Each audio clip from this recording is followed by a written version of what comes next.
Hello everyone, स्वागत है आप सभी का इकोनॉमिक्स फ्लो में। इस वीडियो में माइक्रो इकोनॉमिक्स का एक अच्छा टॉपिक डिस्कस करने वाले हैं और आज का हमारा टॉपिक रहने वाला है exception to the law of demand. यानी कि बच्चों, लॉ ऑफ डिमांड के एक्सेप्शन केस पढ़ने हैं। लॉ ऑफ डिमांड के एक्सेप्शन केस का मतलब होता है जब प्राइस और क्वांटिटी डिमांड पॉजिटिवली रिलेटेड होती है, क्योंकि लॉ ऑफ डिमांड ये बोलता है कि price and quantity demand are inversely related. यानी कि प्राइस के इंक्रीज होने पर डिमांड डिक्रीज होती है एंड प्राइस के डिक्रीज होने पर डिमांड इंक्रीज होती है। अगर यही इनवर्स रिलेशनशिप पॉजिटिव रिलेशनशिप या यूं कह दीजिए आप डायरेक्ट रिलेशनशिप में कन्वर्ट होता है तो यहाँ पर लॉ ऑफ डिमांड ऑपरेट नहीं होगा और उसे एक्सेप्शन केस में काउंट किया जाएगा।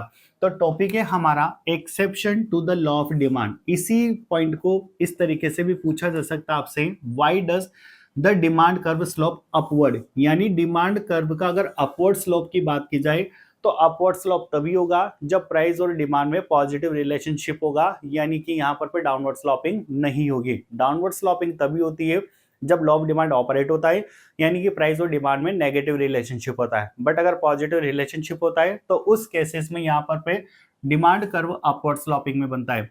तो जितने भी लॉ ऑफ डिमांड के एक्सेप्शन केस होंगे वहां पर सब जगह प्राइस और क्वांटिटी डिमांड में पॉजिटिव रिलेशनशिप शो करना है, या प्राइस में चेंज होने पर क्वांटिटी डिमांड कांस्टेंट बनी रहे, उस केसेस में भी लॉ ऑफ डिमांड ऑपरेट नहीं होगा। सबसे पहला पॉइंट है हमारे पास Giffen goods.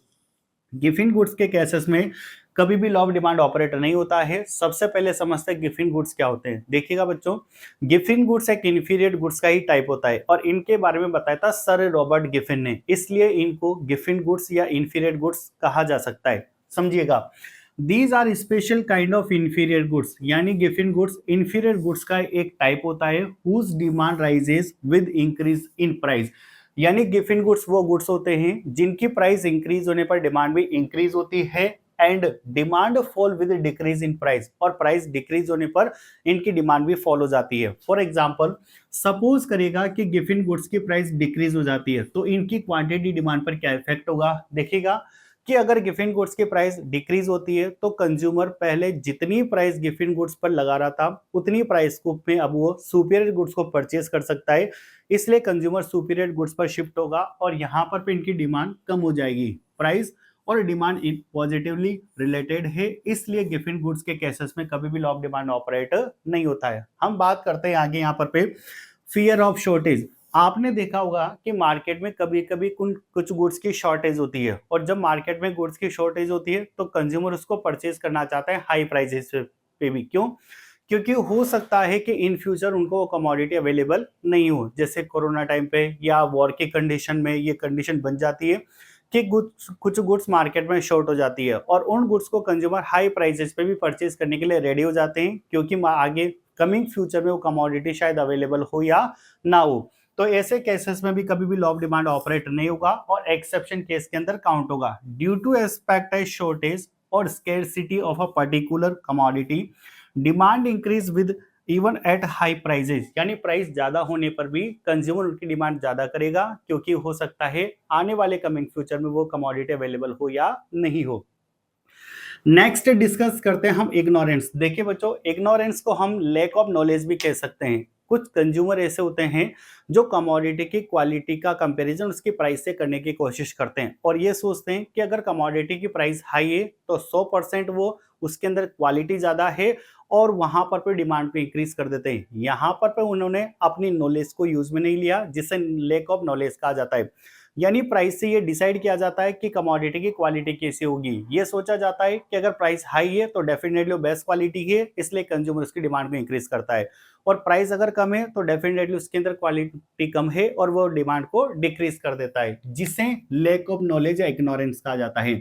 Many a time out of share ignorance और poor judgement consider a commodity. यानी कमोडिटी का पुअर जजमेंट कर रहे हो, प्राइस से जजमेंट करने की कोशिश कर रहे हो, to be low quality if its price is low and high quality if its price is high। यानी प्राइस से सीधा सीधा कंपैरिजन कर लिया, कंज्यूमर ने अपनी नॉलेज को यूज में नहीं लिया है, हाई प्राइस पर डिमांड हाई कर दी और लो प्राइस पर डिमांड को लो कर दिया। नेक्स्ट पॉइंट है स्टूडेंट्स, एक्सपेक्टेशन ऑफ राइज और fall in the future price.